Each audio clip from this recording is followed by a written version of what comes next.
Hello, I'm Brigantia, Blackbird of Blackbird's Brew. Happy Monday. Just like yesterday when we said goodbye to Mabon, we are now today saying goodbye to the goddess Modron. And I want to share 5 additional lessons that I learned from her mythology and from contemplating various things about her. I have to admit this was a little bit emotional for me, just learning about her journey and what it meant, and it stirred up some things within myself. And that really is what inspired lesson number 1 that I want to mention about this, is that even the gods and goddesses grieve, and that the grieving process is not something that we should fight or ignore when we happen to experience loss in life.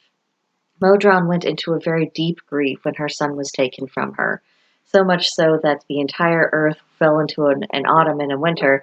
Things wouldn't bloom, things wouldn't grow. It just was that devastating. So I think sometimes we view the grieving process as a source of weakness. Now, it's true that no matter how much we're grieving, there are certain aspects of just the general business of life that we have to keep on doing. We have to get up in the morning, we need to feed ourselves, we need to clothe ourselves, we need to bathe, we need to make sure we're going to work so we have a roof over our heads. But there's always something that we do need to do, no matter how bad our feelings are. But attending to that necessary business of life does not mean that we have to suppress our emotions, pretend they're not there, or to treat them as if they're just an obstacle or to be got rid of. Just there's this rock in your path and you have to get the rock away and then somehow things will be fine. It is a natural thing. Even the gods themselves experience this. So when we are experiencing it, yes, we are laying the groundwork for moving forward in life. Yes, we are still taking care of the present, but it is okay to feel the force and brunt of that grief, to process that through ourselves, and to get to the other side of it. There's a reason why it isn't just you're sad on the day of someone's funeral and the next day, oh, everything's fine. It just doesn't work like that. That's not what the human psyche does. It's not how we function, and that isn't something that we have to view as a character flaw or something that would make us weaker or lesser than others. We're simply going through the natural processes for a particular aspect of life. Accepting that makes it a little bit easier. The second lesson that I learned from Modron is that the restoration of a loved one brings the soul and the world back to life.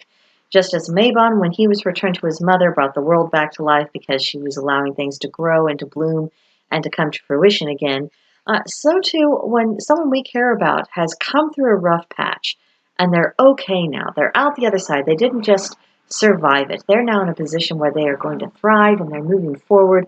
It does lighten the spirit, it does make things better for us. And of course, if we can lend a helping hand to someone in that process, that's a worthy and an honorable thing to do. Now, the third lesson is that maternal instincts do not cease to exist just because a child is lost. I mentioned in a pretty emotional and personal video a few weeks ago that when a child is lost, no matter what the reason is that it does awaken instincts that you don't necessarily know what to do with or know where to put them. So if we are in a position that we have lost a child through the tragedy of death, whether something happened to them, an illness or an accident in their childhood, or we suffered miscarriage, or however it was that we did lose that child, our instincts are not going to go away. You can't just stuff that back on the box and be the person who you were before that child came into being. It has changed you. It is all right to acknowledge that change. And there is going to be a profound need to nurture something, to take care of something. So if we can immerse ourselves, maybe, I don't know, I don't want to say find a cause you can live for because causes never love you back. But if we can invest in other people, if we can forge relationships and nurture those and bring something to the table that's a little bit more than what we ordinarily could, that has value. That is a legitimate outlet for those instincts. And there's nothing wrong with creating that outlet for ourselves if we're in that position. The fourth lesson is that compassion and empathy do not automatically come after experiencing loss and grief. It is a decision we make whether or not to cultivate such qualities. I can certainly attest to this. In occasions when I've had loss or grief or things have just gone really badly in my life, it did tend to make me colder and harder and less tolerant, particularly for those who didn't have as much fighting spirit as I did. So embracing compassion, embracing empathy, that has been a conscious decision to try and work on.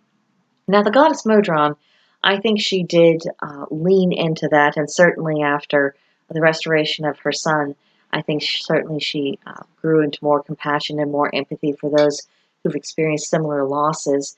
But I think it's important that it's not automatic. It isn't something that is inevitable. It is a decision we make to take something that was horrible in our lives and turn it into an opportunity to sow seeds of good. The fifth and final lesson I want to mention is that Modron is cagey about the details of her identity. I have taken an entire month to investigate her mythology and the mythologies of two other goddesses, looking for connections, trying to determine if she is um, one singular goddess or if she's bleeding into others, if there's more connections than what might first appear. And after looking at mythologies and meditation and reaching out in rituals and all these things, let's just say any clues that I've gotten about the answer to this question didn't come from Modron or the Morrigan or the goddess Rhiannon.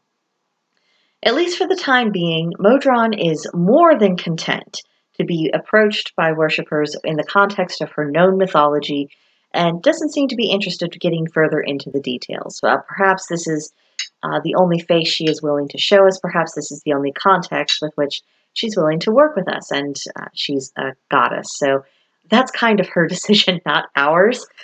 So it got me to thinking that as much as I would like the answer to certain questions, it may be that the gods are within their rights not to give me immediate answers or indeed answers at all.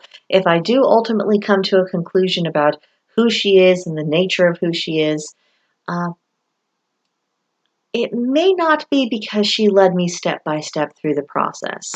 So I thought that was an interesting little thing.